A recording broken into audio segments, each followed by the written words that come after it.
नमस्कार विद्यार्थी मित्रांनो, आपण अंगणवाडी सुपरवायझर आणि सरळ सेवा भरती 2026 याबद्दलची माहिती आपण पाहूया।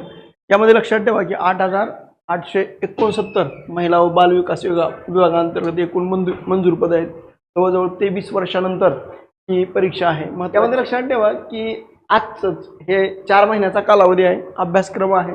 अभ्यासासाठी निर्णायक वेळ लक्षात ठेवा की आजच तयारीला सुरुवात करण्याची योग्य वेळ आहे, कारण जून जुलै 2026 ला जाहिरात प्रसिद्ध होण्याची शक्यता आहे।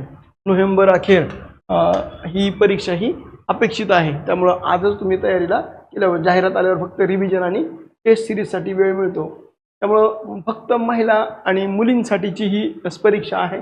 आता याच्यामध्ये पात्रता निकष लक्षात ठेवा की कोणतीही पदवी BA BCom BSc engineering medical pharma arts कुठल्याही शाखेची असेल तर त्या महिला तुम्ही परीक्षा देऊ शकतायत।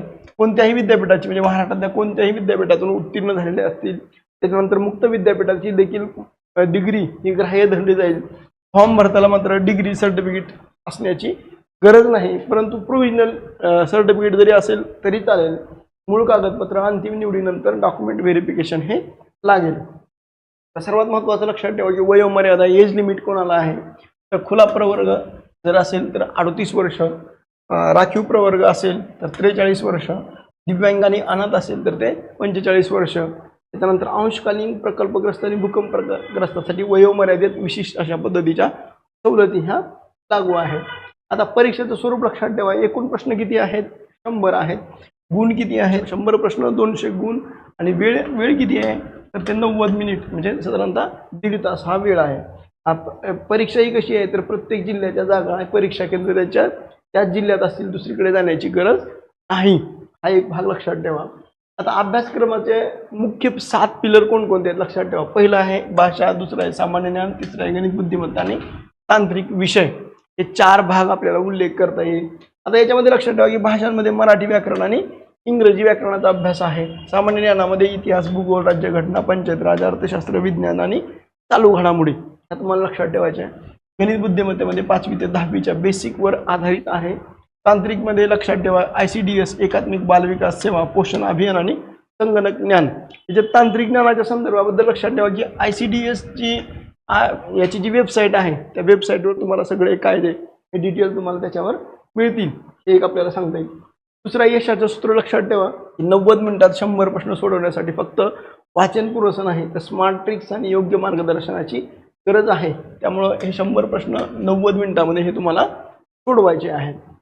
आता लक्षात ठेवा की अंगणवाडी सुपरवायझर भरती काय आहे, मग ही भरती करत असताना तुम्हाला जे कागदपत्र लागतात तर त्याची कागदपत्राची पूर्तता तुमच्याकडे असली पाहिजे। यासाठी म्हणून फॉर्म रिजेक्ट होऊ नये यासाठी आजपासूनच याची तयारी करायला सुरुवात करा गरजेचं आहे।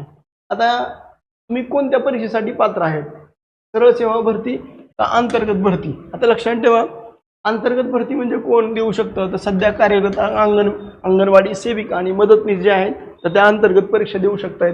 अनुभव किमान त्यांना 10 वर्षाचा अनिवार्य आहे आणि उद्दिष्ट आहे विभागीय पदोन्नती। आता सरळ सेवा भरतीमार्फत जर बघितलं गेलं तर कोण देऊ शकतं तर सर्व महिला ह्या उमेदवार देऊ शकतात। शिक्षण पदवीधर किंवा पदवीधरच्या शेवटच्या वर्षी असणारी विद्यार्थिनी।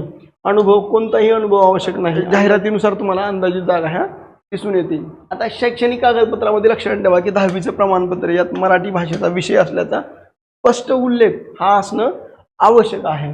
12वीचे प्रमाणपत्र, गुणपत्रिका आणि बोर्ड प्रमाणपत्र ज्याला आपण सरद म्हणतो ती असावी। पदवी प्रमाणपत्रामध्ये तुमचं अंतिम पदवी प्रमाणपत्र असावं। शेवटच्या वर्षातील विद्यार्थिनीसाठी निकाल लागत नसल्यास कॉलेजचं प्रोव्हिजनल सर्टिफिकेट देखील चालतं। अंतिम निवड यादीच्या वेळी मात्र मूळ कागदपत्र हे आवश्यक आहे। आदिवासी प्रमाणपत्र किंवा राष्ट्रीयत्व लक्षात ठेवा तुम्ही 15 वर्ष महाराष्ट्राचे रहिवासी असल्याचा पुरावा तहसीलमध्ये 8 ते 10 दिवसांमध्ये मिळतो। ओळखपत्र कोणतेही एक आधार कार्ड, पॅन कार्ड, मतदान कार्ड या नावामध्ये किरकोळ बदल असल्यास ID प्रूफला अडचण येत नाही। विशेष नोंद कर्नाटक सीमावर्ती गावामधले 965 गावामध्ये आहेत, उदाहरणार्थ निपाणी, बेळगाव याचा रहिवासी हे देखील या भरतीसाठी पात्र आहेत। त्यांचे तिथलं डोमेसाईल चालतं। फॉर्म भरताना कोणतीही अडचण येणार नाही। त्यानंतर आहे सामाजिक प्रवर्ग।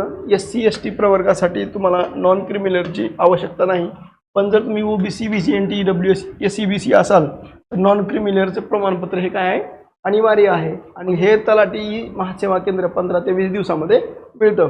जात वैधता प्रमाणपत्र फॉर्म भरताना बंधनकारक नाही, परंतु निवड झाल्यानंतर 2 वर्षाचा वेळ मिळतो. विवाहित महिलांसाठी मार्गदर्शन. नावामध्ये बदल. तुम्हाला फॉर्म कोणाच्या नावानं भरायचा आहे किंवा 10वी प्रमाणपत्रावरील नाव काहीही असलं तरी फरक पडत नाही. पतीच्या नावानं जर असेल तर गॅझेट हे अनिवार्य आहे. 15 ते 20 दिवसाला लागतील. आजचा अर्ज करा. मॅरेज सर्टिफिकेट पतीच्या नावाने फॉर्म भरता येणार नाही.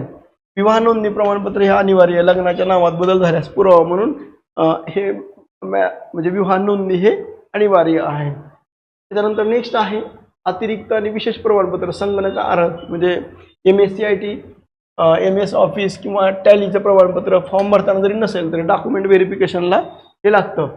समांतर आरक्षण. तुम्ही खालीलपैकी कोणता लाभ घेतल्यास संबंधित प्रमाणपत्र हे अनिवार्य आहे. म्हणजे प्रकल्पग्रस्त, भूकंपग्रस्त, खेळाडू, अंशकालीन, अनाथ आणि दिव्यांग. Passport size photo. 4 नवीन पासपोर्ट साईज फोटो हे जवळ ठेवा.